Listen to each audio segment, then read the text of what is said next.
बिस्मिल्लाहिर्रहमानिर्रहीम। अस्सलामु अलैकुम। मैं हूँ ज़ारा और आप देख रहे हैं ज़ारा कुज़ीन। उम्मीद है कि आप सब खैरियत से होंगे और अल्हम्दुलिल्लाह मैं भी बिल्कुल ठीक हूँ। आज मैं आप सबके साथ शेयर करने लगी हूँ भुने कीमे की रेसिपी। नहायत ही आसान, बहुत ही मज़ेदार सी, बहुत ही कम स्पाइसेस के साथ। तो चलते हैं अपनी रेसिपी की तरफ। तो सबसे पहले मैंने यहाँ पे ऑयल गर्म करने के लिए रख दिया और यहाँ पे मैंने 3 बड़े साइज़ के आलू लिए थे जिनको मैंने गोल गोल कट कर दिया। अब मैं इसको यहाँ पे फ्राई कर लूँगी। वैसे तो ये ऑप्शनल है लेकिन इससे बहुत ही अच्छा एक टेस्ट आ जाएगा कीमे के साथ जब आप इसको खाओगे तो हमने इसको फुली कुक्ड कर लेना है। अब इन सबको कर लेंगे साइड पे। ऑयल को मैंने कर लिया है कम। अब मैं इसमें फ्राई करूँगी शिमला मिर्च जिसको मैंने रिंग्स में कट कर लिया है। इसको भी हमने फुली कुक्ड करना है।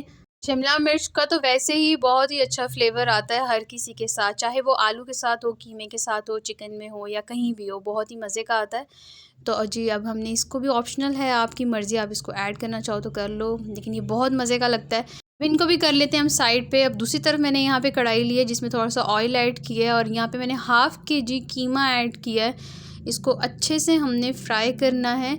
जैसे इसका कलर चेंज हो जाएगा तो मैंने इसके अंदर 1 टीस्पून अदरक लहसुन का पेस्ट ऐड किया और मैं इसको दोबारा से भून लूँगी कि इसकी जो स्मेल है वो ख़त्म हो जाए और उसका कलर भी चेंज हो जाए।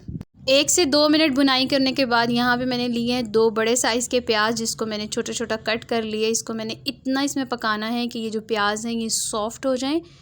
अब मैं यहाँ पे ऐड कर रही हूँ 3 टमाटर जिसकी मैंने प्यूरी बना के रख ली थी और इसको अच्छे से मिक्स कर लेंगे। प्यूरी आप नहीं ऐड करना चाहते तो फ्रेश टमाटर को कट करके भी इसमें ऐड कर सकते हो। अब बारी है इसके अंदर स्पाइसेस ऐड करने की। तो यहाँ मैंने लिया 1/2 teaspoon salt, 1 teaspoon red chili powder और 1/2 टीस्पून ब्लैक पेपर पाउडर, और बस इनमें और कोई स्पाइसेस नहीं जाएंगे, बस ये 3 स्पाइसेस जाएंगे। इसको हम अच्छे से करेंगे मिक्स। ये बहुत ही सिंपल और बहुत ही मज़ेदार सा बनता है। स्पाइसेस ऐड करने के बाद 1-2 मिनट में इसको पकाऊंगी और इसके बाद मैं ऐड करूंगी इसके अंदर 1 गिलास पानी। वैसे तो कीमे को पकने में देर नहीं लगती लेकिन मैंने इसके अंदर 1 गिलास पानी को ऐड किया है ताकि अच्छे से कुक हो जाए।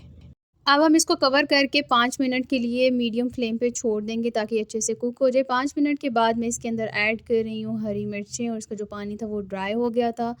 थोड़ा सा यहाँ पे मैं धनिया ऐड कर रही हूँ और थोड़ा सा मैंने बाद के लिए रख लिया है। अब इन सब चीज़ों को कर लेंगे मिक्स। ये बहुत ही मज़ेदार बना था, यकीन माने, या आप इस रेसिपी को ज़रूर ट्राई करना, आपको बहुत पसंद आएगी। तो अब बारी है वेजीज़ ऐड करने की जो मैंने पहले फ्राई करके रखी थी और इसको मैंने 5 मिनट के लिए बिल्कुल लो फ्लेम पे दम पे रख दिया है। इस पॉइंट पे 5 मिनट हो गए थे तो ये देखें माशाल्लाह यार ये कितना मज़े का लग रहा है। तो अब बारी इसको डिश आउट करने की, तो डिश आउट कर लेते हैं। पहले वेजीज़ निकाल लेंगे और फिर कीमा ऐड करेंगे। ये बहुत ही मज़े का और बहुत ही सिंपल सा था, कोई इसमें स्पाइसेस ऐड नहीं किए मैंने, और जितने कम स्पाइसेस हों उतना ही ज़्यादा अच्छा टेस्ट आता है इसका। जो धनिया मैंने पहले बचाया था मैंने वो ऐड किया और आलू के ऊपर मैं कलौंजी ऐड कर रही हूँ। इससे खाने में इसका टेस्ट बहुत ही मज़े का आता है।